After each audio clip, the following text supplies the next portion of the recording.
Buenos días, buenas tardes o buenas noches a todos los colegas que me están escuchando. Digo esta distinción de los horarios porque vivimos en distintos usos horarios. Y bueno, y vengo a reiterar algo que se malogró por un tema técnico hace unos días, en el cual teníamos la responsabilidad compartida con el doctor Luis Porfirio Sánchez de Costa Rica y yo. Entonces vengo a completar esa asignatura pendiente respecto al 9º dictamen de la Comisión Iberoamericana de Ética Judicial y que estaba referido a, digamos, al manejo ético de los jueces con las nuevas tecnologías, ¿no? Y en este caso, a partir de la experiencia nefasta de esta pandemia del COVID. Quiero aclararlo, bueno, por supuesto, en primer lugar, quiero agradecer a la Comisión Iberoamericana de Ética Judicial que me dio esta responsabilidad y quiero responder a ella, porque ha sido un trabajo mancomunado para que este dictamen tuviera su conclusión. También a la Corte Suprema de Costa Rica, más que nada en la persona de Luis Porfirio Sánchez Rodríguez, de Juan Carlos Ceviani, de Rafael y de todo el equipo de gente que ha trabajado tanto para lograr este encuentro virtual con toda Iberoamérica, con los colegas de Iberoamérica. Quiero aclarar que este dictamen se concluyó en 2019 sin tener en cuenta, por supuesto, esta situación de la pandemia. Más allá de que cuando fue aprobado ya se insinuaba el tema pandémico, estaba aprobado con retroactividad al año pasado. Significa que tuvimos en cuenta solamente la situación de la ética en la utilización de las nuevas tecnologías. Y esto surgió a raíz de una inquietud que se tuvo en un encuentro realizado en Madrid entre la Comisión Iberoamericana de Ética Judicial y la Comisión Española de Ética Judicial en julio del año pasado en la ciudad de Madrid. Allí ya de este encuentro, de este entrecruzamiento de opiniones, de estas deliberaciones, surgió como inquietud cuál era la posición de la ética con respecto a la utilización de las nuevas tecnologías. Y a eso es lo que me voy a referir muy sintéticamente. Yo les recomiendo la lectura del dictamen. El dictamen creo que es muy importante leerlo porque hace un análisis bastante completo de lo cual es la realidad. Por supuesto que la realidad, como dice el dictamen, es tan cambiante, como decía Heráclito con respecto al que nunca vemos el mismo río. Ya lo que dijimos en noviembre en algunas situaciones está cambiando. ¿Cuál es el problema subyacente en el Poder Judicial? El Poder Judicial, antes de la pandemia y durante la pandemia, arrancaba o tenía una serie de dificultades que empañaban un poco su legitimidad de ejercicio. Eso era referido a la consabida mora en la respuesta judicial. Mora que no vamos a entrar a analizar a quién era imputable o quién era responsable, pero era la falta de respuesta en tiempo y forma era un hecho muy, muy serio. También es muy serio el tema de la pérdida de credibilidad y de confianza hacia el servicio de justicia, y también a esa falta de legitimidad a la cual se refiere Ferraioli cuando la respuesta sentencial no tiene la calidad ni la digamos, seriedad que corresponde a una respuesta de un poder del Estado al reconocimiento de los derechos humanos. ¿Y cómo juega aquí la ética con respecto a este tema? Bueno, hay que aclarar, hay que hacer una aclaración previa. No se trata de confrontar la ética con las nuevas tecnologías, por el contrario, se trata de ubicarlas en su justo medio como valor instrumental. Es decir, las nuevas tecnologías están vinculadas al desarrollo del proceso y no pueden estar desprovistas de las pautas del debido proceso legal. Pero la ética es la que viene a iluminar realmente que ese debido proceso tenga la confiabilidad, tenga la seriedad, tenga los sentidos de justicia y tenga los principios a los cuales se alude el Código Iberoamericano de Ética Judicial. La ética vendría a ser como la energía que da luz y que, bueno, cuando la tenemos constantemente, el manejo ético, ni nos damos cuenta de su importancia, pero basta para que haya una falla en la fuente de la energía y aparezca la oscuridad para darnos cuenta de cuál es el valor de la luz. Y en el proceso pasa lo mismo. Cuando nos damos cuenta que se opaca todo por falta de ética, por falta de transparencia, ahí nos estamos dando cuenta de la importancia de la ética en el desarrollo de los procesos. Acuérdense que un jurisconsulto decía siempre que el derecho es el arte de lo bueno y de lo justo. Quiere decir que el valor ético es concomitante al valor de justicia. Bien, la situación, digamos que hay que tener en cuenta es una especie de contraste que puede existir y que debemos tener en cuenta, que es el siguiente, lo voy a enunciar y lo voy a explicar brevemente. Por un lado, el debido proceso legal con las nuevas tecnologías debe respetar, preservar y tener mucho cuidado con la privacidad, con los derechos a la privacidad de toda la gente que acude al servicio de justicia. Eso es una preocupación fundamental. Realmente la privacidad de los litigantes no es para jugar al gran hermano, no es para ventilarla, es realmente para preservar porque hace a su dignidad. Porque la dignidad humana se materializa en los derechos humanos reconocidos por el derecho en las convenciones, en el derecho constitucional, y que además tiene ese mandato de optimización que establecen los pactos a través del desarrollo progresivo de los derechos humanos.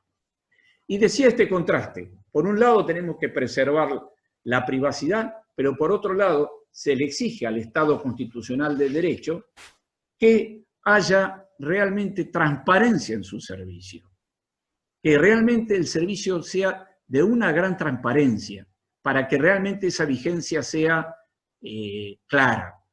Tiene que haber transparencia, tiene que haber publicidad de cada uno de los pasos en los cuales se está juzgando. No tiene que haber opacidad.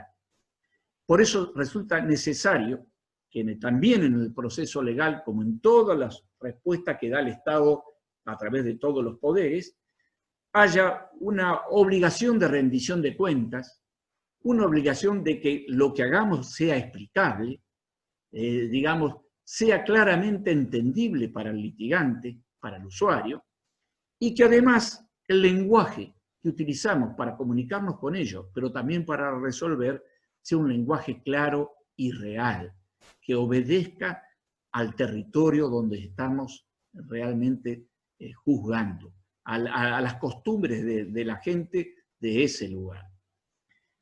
Bien, sentado esas dos limitaciones en cuanto, por un lado, la privacidad y por otro lado, la transparencia, que aparezca que sean incompatibles, no, son necesarios que existan o coexistan. ¿Cuáles son las ventajas de la tecnología en la justicia? En primer lugar, lo que se denomina la trazabilidad o rastreabilidad. Es decir, que podamos saber en qué segmento del proceso estamos, cómo se ha originado, cómo se ha desarrollado, quiénes han sido los operadores de cada uno de esos segmentos. Que también la respuesta pueda venir mucho más rápida, porque realmente la tecnología puede, obviamente, puede ser mucho más rápida que la respuesta humana y que además que sea mucho más transparente. Otra ventaja que tienen las nuevas tecnologías, como lo dice el dictamen, es que se puede tener el control del avance del proceso. Es decir, la tecnología nos permite saber, como si fuera un GPS, en qué estado está, hacia dónde vamos. Y esto es un poco como en una gran orquesta, la batuta, es decir, el manejo del ritmo que pertenece siempre al comisario del tiempo, que es el juez, es fundamental que él lleve ese control del proceso, pero que ese control sea mancomunado con las partes. Que también haya una eficaz comunicación, porque no puede haber control de avances si a su vez las partes no lo conocen, y que haya un manejo óptimo de la información. Eso que se habla tanto del Big Data, es decir, las nuevas tecnologías brindan al juez, o están en condiciones de brindarle al juez, aquí y ahora, una mayor información que la que teníamos los jueces cuando no teníamos las nuevas tecnologías. Bien, estas nuevas tecnologías obviamente generan un gran desafío para el Poder Judicial. Ese desafío tiende a despejar esa desconfianza que existía hacia el Poder Judicial y ahora hacia las nuevas tecnologías. Porque obviamente el operador no sabe de quién es el producto final, si es de la nueva tecnología o es del juez. No, es del desarrollo mancomunado de los dos. Y para eso es interesante consignar o señalar un trabajo conjunto que realizó el CEJA, que es un organismo de la Organización de los Estados Americanos relativo a la Administración de Justicia, y Microsoft, y que fue hecho en 2015, y que trate de identificar cuáles son esos desafíos. No voy a nombrar todos, pero voy a decir cuáles eran los desafíos que estudió este trabajo conjunto. En primer lugar, habló de que podía mejorar la capacidad de respuesta, tanto en calidad como en rapidez. También es que permitía afianzar y emprender cambios procesales fundamentales que antes realmente resultaban mucho más lento poderlos llevar a cabo. También la necesidad, y esto es una novedad que ojalá se expanda, es de que se hagan efectivos lo que se llaman los acuerdos procesales para hacer mucho más rápido, que las partes acuerden facilitar el proceso, hacerlo mucho más ágil, renunciando a determinados excesos rituales y centrar la situación en la búsqueda de la verdad y en la búsqueda del valor justicia. También el desafío es poder contar con un expediente digital que posibilite la despapelización y todo el atraso que genera esa utilización del papel, esos formalismos. También las nuevas tecnologías, el gran desafío es la optimización en la toma de decisiones. ¿Por qué? Porque va a tener mucha más información disponible. No solamente el juzgador, sino las partes, que van a arrimar su opinión al juez. Y a también optimizar la atención y la comunicación con los usuarios. Eso es fundamental y esos son los desafíos que plantea este estudio. Obviamente que eso debe ir acompañado, primero, digamos, de una serie de principios éticos a los cuales se refiere el código. Pero no olvidemos que arrastramos un problema de la tecnología, en los cuales estuvo muy reñido con la ética, no en el proceso judicial, pero no nos olvidemos lo que fue el avance tecnológico en la carrera armamentista, en la manipulación genética, en las industrias farmacológicas, digamos, en la cuestión ecológica, en las patentes, digamos, médicas. Realmente ahí vimos la pugna entre el avance tecnológico y la ética. Esto no queremos que pase en el derecho y en el servicio de justicia. Por eso el Código Iberoamericano nos recuerda fundamentalmente los principios de secreto profesional, de responsabilidad institucional de todos, pero fundamentalmente del juez y de sus colaboradores, y la vigencia irrenunciable de valores como la justicia y la equidad. Bien, Otra cosa que quería mencionarles, digamos, para seguir avanzando en el tema, es que cuando en la parte final digamos, del dictamen, hay una serie de recomendaciones finales que yo me voy a permitir leerlas porque realmente, y comentarlas, son lo que definen los mandatos de optimización que son necesarios tener muy en cuenta. En primer lugar, y esto es en la parte final del documento, nos dice así, como, digamos, como recomendación asertiva. El juez y sus auxiliares deberán capacitarse permanentemente en las tecnologías, en el diseño y en el funcionamiento y funcionalidad de las nuevas tecnologías para que realmente podamos usarlas de manera confiable. Eso es fundamental. También dice, el juez deberá tener conocimiento sobre el diseño de las nuevas tecnologías para que su utilización sea admisible.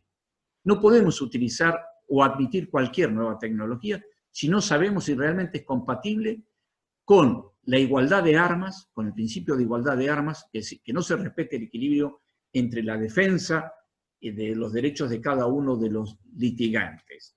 Eso es fundamental. Admitimos cuando sea confiable. Dice otro principio o otra recomendación, que el juez debe ser independiente para soslayar la utilización de las nuevas tecnologías cuando no se ajusten a las reglas de accesibilidad o proponibilidad, o cuando no proporcionen los elementos necesarios para una correcta decisión. Con esto, ¿qué estamos queriendo decir? Que tiene que haber un examen de admisibilidad de la nueva tecnología cuando ella sirva no para la gestión, sino para la decisión.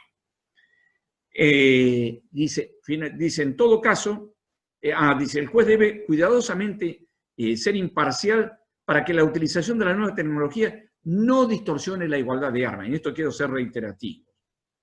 Otra recomendación es que el juez debe mantener la debida transparencia y publicidad que permita exhibir su desempeño con el auxilio de las nuevas tecnologías. Es decir, las nuevas tecnologías no deben llevar opacidad, sino deben llevar luz. El juez también debe facilitar que las nuevas tecnologías aseguren a los litigantes el derecho a un debido proceso legal en el cual se enfatiza la eficiencia y una diligente y razonable duración de los procesos. Y otro cuidado fundamental que tiene que tener el juez es la posible existencia de brecha digital o de brecha tecnológica entre las partes, y él no lo puede permitir. Él debe facilitar que la igualdad de armas sea un valor en ayuda de la defensa en juicio y del debido proceso. Y finalmente, este dictamen dice, el juez debe generar, mediante una adecuada responsabilidad institucional, una genuina confianza en las nuevas tecnologías para que ese resultado final sea esencialmente humano con la colaboración de la tecnología. Y en una reflexión final, y tiene vinculación con este drama, esta tragedia que estamos viviendo, cuál es el de la pandemia que ha democratizado, digamos, nefastamente a todo el mundo porque ha irrumpido de una manera global. Antes hablábamos de la globalización como una conquista, en este caso es un retroceso. Esta globalización nos ha llevado a ser un mundo enfermo de manera total. Pero también ha permitido, así como ha permitido a la medicina optimizar los recursos humanos y recursos tecnológicos para poder enfrentarla, más allá que todavía no tengamos una respuesta final, de la misma manera, raudamente, el Poder Judicial ha tenido que acudir, a veces sin demasiado control, al auxilio de la nueva tecnología, a hacer cambios, yo diría, copernicanos, porque hemos tenido que decidir en poquitos días trabajos digitales, encuentros a través de videoconferencias, audiencias que antes eran impensadas que se podían realizar con el auxilio de la tecnología. Siempre la presencia humana era fundamental, pero presencia, no presencia virtual. Y entonces este mal, esta pandemia, nos ha interpelado de una manera en la cual saldremos con éxito si usamos la prudencia y todos los principios de la ética que realmente debemos tener siempre presentes. Les agradezco infinitamente la atención. Lamentablemente por lo que pasó el otro día con el problema técnico, no estoy en condiciones de poder responder preguntas porque, bueno, perdí esa oportunidad, pero igual, si quieren hacerme llegar a través de la Corte Suprema de Costa Rica algún interrogante, lo haremos a través de la página con mucho gusto. Les agradezco infinitamente la atención de ustedes, espero que haya sido claro, y vuelvo a recomendar la lectura de este dictamen, como de todos los dictámenes que tiene la Comisión Iberoamericana de Ética Judicial. Gracias y estamos siempre en contacto.